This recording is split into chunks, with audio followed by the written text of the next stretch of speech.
안녕하세요. 말과 글입니다. 자기소개서 쓸 때죠, 지금.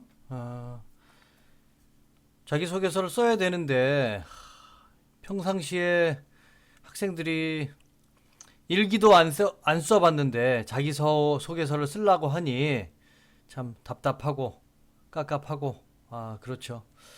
자, 그래서, 자기소개서를 어떻게 쓸 것인지 한번 보려고 합니다. 일단 자기소개서를 왜 써야 되는지, 왜 그 학교에서 요구하는지를 알아야 되겠죠. 이것은 그 참 돈과 관련이 있는데요. 그전에는 우리나라의 그 수출품이 뭐 가발, 신발 뭐 이런 거를 수출을 해서 이제 먹고 살았는데 이제는 핸드폰을 만들어서 애플과 경쟁을 해야 되는 그런 시대가 왔어요. 그러니까 그전에 그 가발이나 신발을 우리가 수출을 할 때는 성실한 사람들이 필요로 했어요. 그래서 시험도 4개 중에 하나 찍는 거였거든요. 그런데 이제는 이렇게 나날이 디자인도 달라지고 기능도 달라지는 그런 핸드폰을 만들어서 팔아야 하는 그런 시대에는요.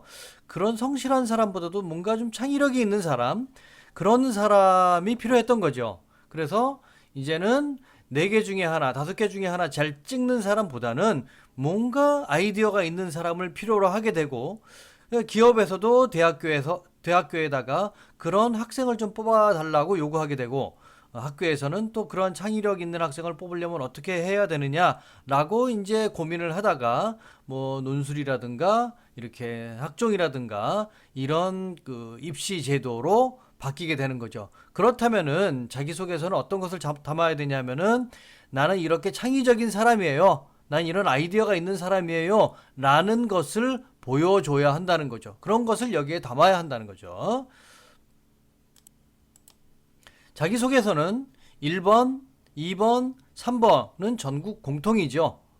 4번만 그 학교마다 달라지는데 일단 오늘은 1번을 어떻게 쓰는지 한번 살펴보도록 하겠습니다. 자, 1번 문항은요. 고등학교 재학 기간 중 학업에 기울인 노력과 어떻게 공부했냐 이거죠. 어떻게 공부했니? 그 다음에 학습 경험에 대해 배우고 느낀 점을 중심으로 그러니까 공부한 거에 대해서 뭘 느꼈니? 이것을 쓰라는 거죠. 어떻게 써야 되느냐? 넣어놨습니다.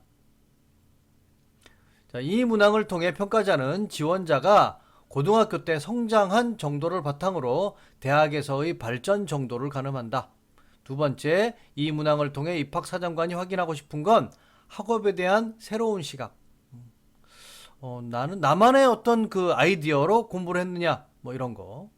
세 번째, 학업에 대한 노력이므로 대학 진학 후 공부나 학과에 대한 열정 이런 걸 좀 써주는 게 좋겠죠.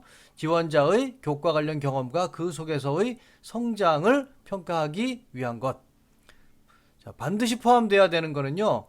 내가 어떻게 공부했는지 써주시고 그 공부한 거에 대한 구체적인 사례. 자, 구체적이라고 했죠. 구체적 사례. 그런 것을 적었으면 좋겠어요. 그래서 첫 번째, 특정 과목에 대한 자신만의 접근법. 두 번째, 그 자기 학습법에서 발견한 문제점. 그 다음에 이것을 해결한 과정. 어떻게 나는 이 어려움을 극복했느냐. 그 약점을 극복한 구체적 방법. 이런 거를 좀 쓰는 게 좋겠습니다. 다음에 반드시 성적이 올라간 것이 아니라도 상관은 없어요. 그냥 내가 열심히 공부했다고 생각되는 경험을 적으면 됩니다. 여섯 번째, 교과 성적을 올리기 위해서 자기 주도적으로 노력한 경험 또는 자신이 좋아하는 교과 영역에서의 노력, 성취, 그 다음에 확산적 사고로 이어진 교과 공부 경험 등을 제시해야 된다는 거죠. 자기주도적 학습이라는 것은 학습자가 스스로 목표를 설정하고 과정을 계획해 수행하는 학습이죠.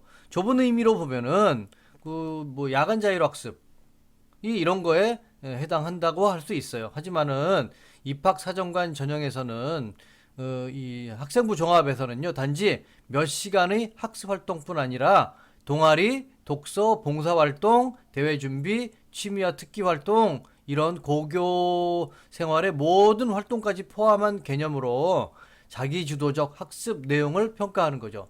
이렇게 획일화된 오늘날의 그 교육 환경에서 특별한 활동을 하기란 쉽지 않죠.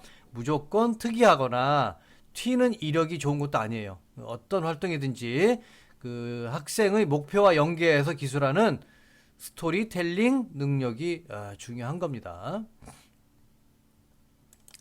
일곱 번째, 학교 내에서 이루어졌던 활동, 즉 교내 멘토링 활동, 스터디 모임, 지속적인 야간 자율학습, 나만의 공부 방법, 혼자 공부한 경험, 자신만의 시간 관리 요령, 뭐 이런 것 같은 남들과 차별화된 모습을 줄 수 있는 노력과 느낌을 쓰는 것이 좋습니다.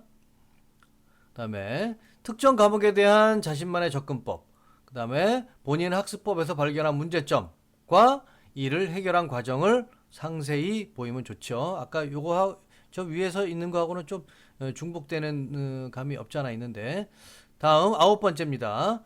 정말 좋아하지만은 등급이 낮다면은 그것을 소명하는 것도 하나의 방법이 되겠습니다. 자, 열 번째입니다. 이 경험에서 자신이 어떻게 생각하고 어떻게 접근하고 행동했는지를 제시해 주면 좋겠고요. 11번 행사 주체, 그다음에 시기 뭐 이런 것이 있으면 명확히 언급. 아까 그 구체적으로 쓰라고 그랬죠. 그런 것이 좋습니다. 12번째 지적 호기심이나 전공 적합성을 보여주는 것도 좋고요. 13번째 등급을 올렸다. 내가 공부를 열심히 해서 성적이 올랐다가 아니라 뭐 저 영어 좋아해. 뭐 이런 거를 드러내야 되는 거죠. 대학교에서 교수님들이 보고 싶어하는 현재 내가 뭘 할 수 있는지 이런 것들을 담아야 한다는 거죠. 그 다음에 14번째 공인 어학 성적이라든가 교과 관련 학교 밖에서 수상실적 상 받은 것은 적으면은 0점 처리하니까 유의해서 작성하시면 좋겠습니다. 자, 이렇게 14가지로 쭉 말씀드렸는데요. 그래도 잘 이해가 안 간다 또는 감이 안 온다 그럴 때는 이렇게 잘못 썼네요. 그래도 못 쓰겠으면은 이렇게 써보세요. 첫 번째, 그동안 나의 공부 방식에 대해서 쓰세요. 다음, 그렇게 공부했는데 성적이 안 올라갔다. 그 다음에, 무엇이 그래서 성적이 안 올라갔어. 그래서 무엇이 잘못됐는지 그 원인을 이제 찾게 된 거죠. 고민을 하다가, 나는 이게 잘못된 거야. 그 다음에, 잘못된 원인을 어떤 방법으로 해결했는지 그 방법을 구체적으로 쓰는 거예요. 그래서 결과는 어떻게 됐는지, 그 다음에 이러한 경험을 통해서 무엇을 느꼈는지. 여기서는 어떤 사건을 쓰고 생각을 쓰고 사건을 쓰고 생각을 쓰고 여기서는 총체적인 느낌, 생각 이 전체 1번, 2번, 3번, 4번, 5번에 관련된 총체적인 생각과 느낌을 6번에서 적어주시면 좋겠습니다. 그래도 잘 모르겠죠. 어떻게 써야 할지. 그래서 제가 좋은 예를 가지고 왔어요. 한번 같이 보겠습니다. 자, 고등학교 재학 기간 중 학업에 기울인 노력과 학습 경험에 대해 배우고 느낀 점을 중심으로 적어야 합니다. 제일 앞에 글씨가 좀 다르죠. 이렇게. 요거는 이 글 전체의 주제에 해당하는 거를 두 갈씩으로 써야 되는 거죠. 그래서 의심, 여기서는 의심이 되게 중요한 의미를 가지고 있어요. 의심은 자신의 공부의 원동력이자 이해의 핵심입니다. 이렇게 적었어요. 저는 그동안 의문과 이해를 위한 노력 없이 내용을 암기하며 국어 공부를 했습니다. 국어도 암기에 많지요. 뭐 수사법이라든가 문법 같은 경우는 뭐 꼭 암기를 해야 되니까. 그러나 이 방식은 한계가 많았습니다. 학습 내용 간의 유기적 관계를 이해하지 못해 복합적인 문제에 취하겠고 응용하는 방법을 몰라 외부 지문을 파악하기 어려웠습니다. 안 되겠다 싶어 여러 시도 끝에 의심의 방법을 활용하기로 했습니다. 의심 나왔죠? 암기가 주를 이루는 국어 문법에서도 규칙의 예외 사항이 있는지 특정 단어가 규칙에 포함되는지 의심을 갖고 공부했습니다. 2학년 국어 시간에 구체적인 때가 나오죠. 시간이 접사 공부를 하고 있었습니다. 저는 문득 바보가 파생전미사 보가 연결된 파생어일지 모른다는 의구심에 질문을 했습니다. 선생님도 모르겠다고 하시며 백방으로 알아보았습니다. 결국 국립국어원과 통화한 끝에 바보는 파생전미사 보가 사용된 파생어라는 사실을 알아내고 알려주셨습니다. 이런 의심을 통해 왜 적절하지 않은지 맞는지를 알아갔습니다. 계속 지금 여기 지금 의심에 관한 이야기죠. 이 의심을 붙들고 계속 써야 되는 거예요.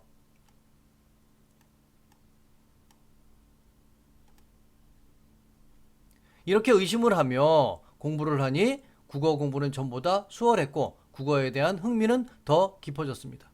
현재 지구가 둥글다는 것은 모두가 알고 있습니다. 하지만 고대 사람들은 지구는 평평하고 지평선 밖은 낭떠러지라고 믿었습니다.